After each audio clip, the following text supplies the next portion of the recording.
Avanza la causa Papel Prensa. Las contradicciones de Isidoro Graiber complican más a Mañeto. El mejor periodista argentino, según Fontevecchia, viajó a Londres para instrumentar otra evidente puesta en escena a través de reportaje torpemente editado. Sin embargo, el Isidoro Graiber, que charló cómplicemente con Morales Solá, entra en flagrante contradicción con el que hace unos meses hablara con Tiempo Argentino. ¿Hubo alguna amenaza que haya sufrido usted o la familia Graiber en el marco de esa negociación con Papel Prensa? No. El tema de los acrílicos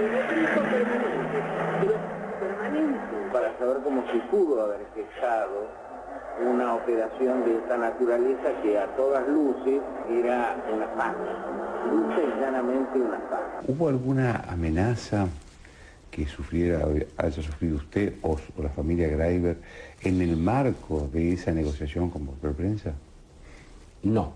Lo que dice Isidoro Graiber a Joaquín Morales Solá es totalmente contradictorio en relación a lo que nos dijo a nosotros en junio de pasado. Él ahí remarca que hubo presiones, sobre todo en el mes previo a la firma del traspaso. Sí, había mecanismos extorsivos, pero que para cualquier aficionado, ya no le pido un gran profesional del tema, cualquier aficionado se da cuenta que si al día siguiente va a perder, es muy fácil desentrañar qué fue lo que ocurrió.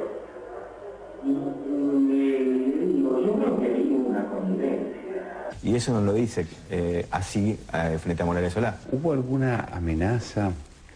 No. Pero la primera reunión que fui con el secretario de Comercio, en un momento dado nombramos a una persona. Entonces yo le dije, ¿usted considera, Moreno, que esa persona va a venir a declarar? Y él me dice, bueno, ya vino acá a ofrecerse a declarar. Le digo, no, si no le paga no va a venir, tal cual pasó. Entonces él me dijo, no, acá no se le paga a nadie, nosotros no le vamos a pagar a nadie. Nosotros, el gobierno, esta es una postura que hemos tomado, una decisión que hemos tomado de ir a la justicia con esto y vamos a ir con los que quieran venir a declarar o sin ellos. Si vos querés venir, nosotros vamos a estar muy contentos. Pero si no querés venir, no venís. Ahora, esa persona a la que se le pagó, ¿quién es? Isidoro Graiber. ¿Qué rol ocupaba precisamente Mañeto, por ejemplo? Secundario, un rol secundario, es decir, participó de reuniones.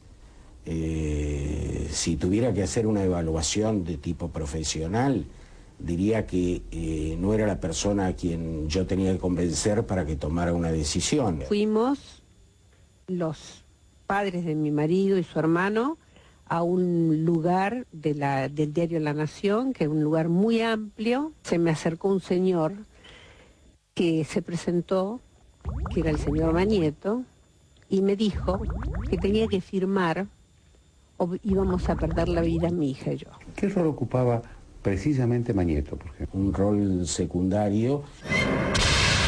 ¿La decisión de vender Papel Prensa fue una decisión exclusiva de la familia Graiber? Absolutamente exclusiva. El tema de los acrílicos permanente era una farsa, lucha y llanamente una farsa. Estaba dentro de una prisión, no estaba dentro de una cárcel, pero estaba amenazada desde la muerte de mi marido, a partir de la muerte de mi marido, estaba amenazada permanentemente y cuando llegué a mi país el 16 de septiembre de 1976, me encontré con diarias visitas de personas sumamente importantes que nos decían que debíamos vender todos nuestros bienes porque estábamos mal vistos por la Junta Militar y además que no teníamos ninguna posibilidad de elección. ¿La decisión de vender Papel Prensa fue una decisión exclusiva de la familia Graiber?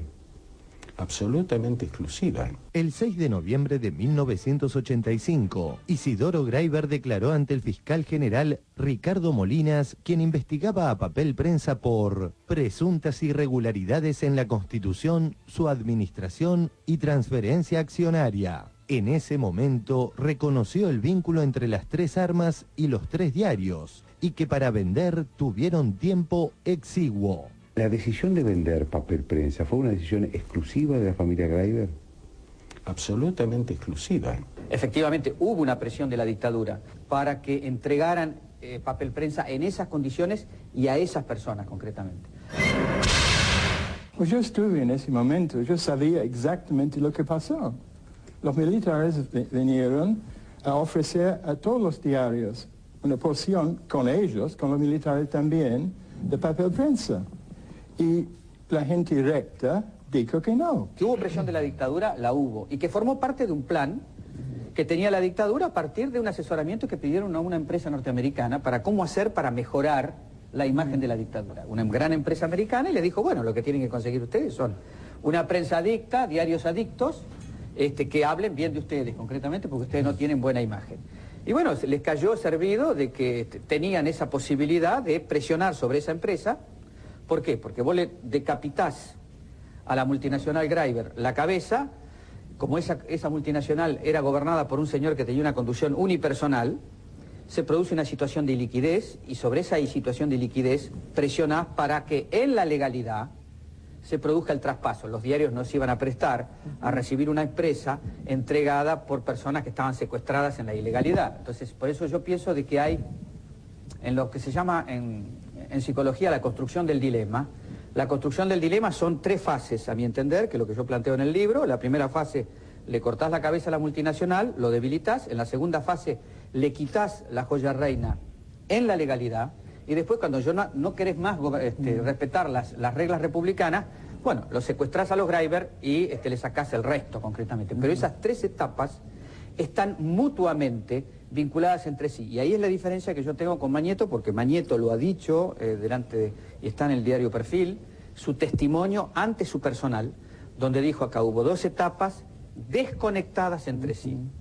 Bueno, yo tengo mi versión. Nuevamente agradecerle su amabilidad, Joaquín, por la entrevista. Soy yo el que le agradezco a usted, señor Greiber. Muchas gracias. Gracias a usted. Twitter de Pedro Sandoval, nieto recuperado número 84. Isidoro Greiber es una persona que me genera mucha pena por lo que hace simplemente por plata. Nuestros amigos de TVR se van a enfadar, pero se hace necesario sustraerles la idea de analizar el lenguaje corporal. Uno de los mejores capítulos de la sección TVRística se refiere al gesto de taparse la boca al hablar cuando en falsedades se incurre. Ante las 3 preguntas claves, Isidoro Greiber desarrolla el mencionado comportamiento gestual. She got herself hushing, Emma. She knows something. Yeah, she does. And she's hushing herself because part of her wants to tell. Se ha vinculado su gobierno de la provincia de Buenos Aires con el narcotráfico. ¿Qué hay de verdad? Ahora le cuento. She got herself hushing, Emma. She knows something. Yeah, she does.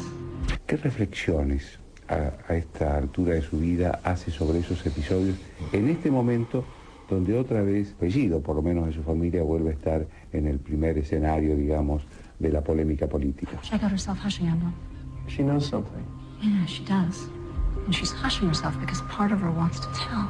¿Quiénes lideraban la negociación en nombre de los diarios en ese momento? Bueno, ahí estaban el doctor Campos Carles por La Nación, el doctor Sofovich por Clarín. ¿En algún momento de estos años le dijeron que tenían estos reproches que hacer sobre Papel Prensa, estas reparaciones que pedir sobre Papel Prensa?